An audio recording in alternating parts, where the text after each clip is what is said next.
समीकरण को पीके का चैलेंज, सेंधमारी की तैयारी शुरू। आरजेडी के मुसलमान उम्मीदवार के सामने उतारेंगे हिंदू कैंडिडेट। मुस्लिम वोटर्स के लिए जाने प्रशांत किशोर की प्लानिंग। रविवार को प्रशांत किशोर ने पटना के बापू सभागार में मुसलमानों की मजलिस बुलाई थी। 7,000 की संख्या में मुस्लिम समुदाय के लोगों को एकजुट कर पीके ने अपनी ताकत दिखाई।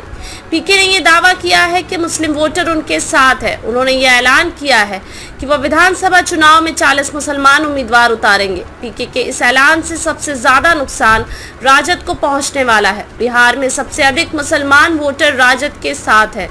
ऐसे में राजद के माय समीकरण में पीके ने बड़ी सेंधमारी करने की तैयारी शुरू कर दी है। हालांकि पीके ने मन से कहा है कि राजद के वोट बैंक में सेंधमारी की कोई जरूरत नहीं है। हमें राजद के वोट बैंक और उनके गणित से कोई लेना देना नहीं है। पीके ने चैलेंज करते हुए कहा कि विधानसभा चुनाव में आरजेडी जहां भी मुसलमान उम्मीदवार मैदान में उतारेगी, वहां से हमारी पार्टी मुसलमान को टिकट नहीं देगी, बल्कि उसकी जगह हिंदू चेहरे को उतारेगी।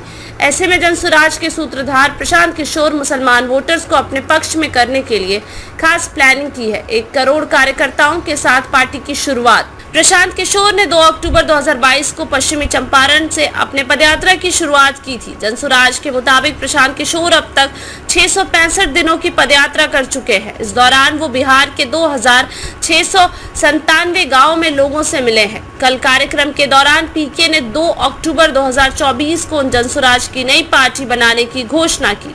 उन्होंने कहा कि 1 करोड़ कार्यकर्ताओं के साथ पार्टी की शुरुआत की जाएगी। पीके की मुसलमानों के लिए घोषणा। नई पार्टी बनने पर सदस्यों में 18 लाख सिर्फ मुसलमान कार्यकर्ता होंगे। दूसरी, जिसकी जितनी संख्या होगी उसी अनुसार पार्टी में उसकी भागीदारी दी जाएगी। तीसरी, विधानसभा चुनाव में जनसुराज 40 सीटों पर मुसलमान उम्मीदवार उतारेगी। चौथी, प्रशांत किशोर खुद मुसलमान उम्मीदवार के चुनाव का खर्च उठाएंगे। पांचवी, नई पार्टी में 20% मुसलमानों की भागीदारी होगी। पीके के मुसलमान उम्मीदवार से किसका होगा नुकसान? पीके के भाषण की प्रमुख बातें। मुसलमानों के खिलाफ पार्लियामेंट में बनाए जा रहे कानून। पीके ने मन से कहा कि यह कोई राजनीतिक मिलन नहीं है। आगे का रास्ता न दिखे तो मशवरा करना चाहिए। आज मशवरे की जरूरत इसलिए है क्योंकि आज देश में मुसलमान चाहकर भी अपने बच्चों को जगह नहीं दे पा रहे हैं। इस व्यवस्था को कैसे सुधारा जाए ताकि मुसलमानों के बच्चों को इंसाफ मिले। मुसलमान आज देश के सबसे अनपढ़ कौम बन गए हैं। भारत में मुसलमानों के पुरखों ने आज़ादी दिलाने में खून बहाने का काम किया। आज उसी देश के पार्लियामेंट से मुसलमानों के खिलाफ में कानून बन रहे हैं। मुसलमानों के खिलाफ CAA और NRC का कानून बनाया जाता है। मुसलमानों का वोट नहीं, दुआ चाहिए। पीके ने कहा कि जनसुराज कोई पार्टी नहीं और न ही मैं कोई रहनुमा बनना चाहता हूँ। जनसुराज सिर्फ एक व्यवस्था है। मुझे मुसलमानों का वोट नहीं बल्कि दुआ चाहिए।